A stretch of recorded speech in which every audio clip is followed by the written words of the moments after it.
Up to now, African nationalism has only made itself felt in campaigns of non-cooperation. Where there have been riots in locations like these, they've generally been caused by bad conditions. 2 days before South Africa became a republic, a stay-away strike was organized throughout the country in protest. But most Africans went to work.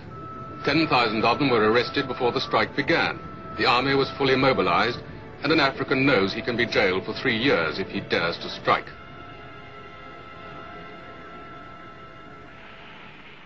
I went to see the man who organized this stay-away, a 42-year-old African lawyer, Nelson Mandela, the most dynamic leader in South Africa today. The police were hunting for him at the time, but African nationalists had arranged for me to meet him at his hideout. He is still underground. This is Mandela's first television interview. I asked him what it was that the African really wanted. The Africans want the franchise on the basis of one man, one vote. They want political independence. Do you see Africans being able to develop in this country without the European being pushed out? We have made it very clear in our policy that South Africa is a country of many races. There is room for all the various races in this country. Are there many educated Africans in South Africa? Yes. We have a large number of Africans who are educated and who are taking part in the political struggles of the African people. The question of education has nothing to do with the question of the vote. On numerous occasions, it has been proved in history that people can enjoy the vote even if they have no education. Of course, we desire education, and we think it's a good thing. But you don't have to have education in order to know that you want certain fundamental rights, you have got aspirations, you have got claims.